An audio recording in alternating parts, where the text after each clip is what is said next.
Business communication is about sharing information with the right people in the right manner at the right time. It refers to communication between business parties to conduct business-related stuff, which is self-explanatory.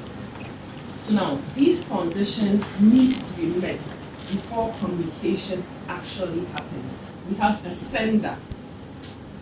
2, we have the information, in this case, business information. 3, we have a receiver. And then 4, we have feedback. I say here that communication is not complete without feedback.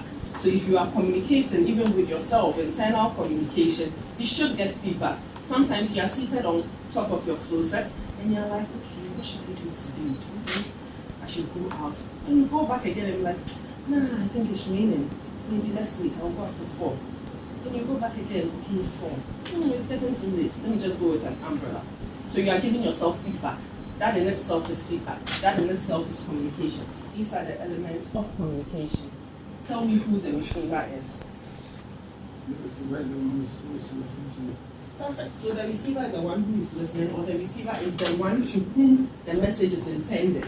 So when you are broadcasting and you are giving news, the receiver for the news channel is everyone watching. Those are the intended receivers of the message. So when you are interacting with someone, to avoid noise, we go for what? Feedback. Good. Who is taking the next one? Don't look at the ones here. Just quick. Who is taking the next one? Okay, Mary. The feedback. Okay. The feedback is the gathered information we've gotten from all the, the sender, encoding the message, the button and the receiver. The gathered information. Yes. Come again. Spin through and come again. Let me give you this example. If I tell you, Mary, use the staircase to the car park. When you are going, turn right. But when I see Mary going, I notice that you took left. Is that feedback in itself? Why? Someone said no. Who said no? Why? When you give her the direction, Okay. in her mind, she may think it's left. Okay, I get where you're coming from. Mary, why did you say it's yes? Yes, because the direction you gave me was for me to take right, but I rather took the left side. That is a feedback to you. Thank you.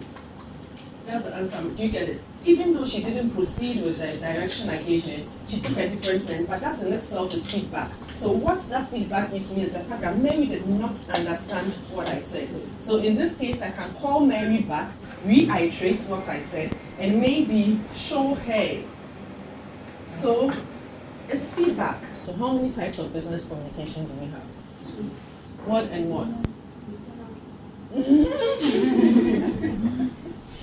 Okay. There are more, but we are looking at 2 major types. You have internal and obviously there'll be external.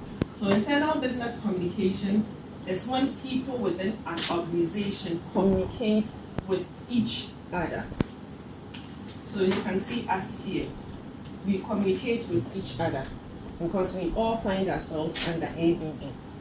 So if I should come to Isaac's organization, all his staff, whatever it is they are discussing within that particular time, is internal communication. The moment it moves from ABB to, let's say, Smith, it becomes what? Good. So channels of communication. And we are looking at the first point, which is communication by formality. So we have formal communication, informal, we have the grapevine. I've already spoken about the grapevine. So formal communication is flow of information through proper and defined what? Solutions or channels. Informal can be multidimensional, that is, it flows freely as grapevine. Grapevine in the workplace is informal communication because it's a rumor, and I told you it's there. It does not necessarily make it right, but it's there. So that's a kind of informal communication because you cannot hold on to it anywhere. If you are called before it's a hindrance, you cannot go with grapevine information. It's informal. It's between amongst peers. amongst colleagues, but the formal kind of information is what we use and what you all will be using when you are engaging with your clients, with your stakeholders. It should be formal. Then we have unofficial communication, which is communication outside the workplace on matters unrelated to work. So for instance, we've closed, we are going, then Isaac and Mary are working, and they decide to talk about yesterday's match. That's unofficial communication. It's not about work, it's not in the work premises. So it's strictly unofficial. If the people you are communicating to do not trust you, no matter what you do, whatever you say is not going down as you would expect it to be. So lack of trust, lack of openness.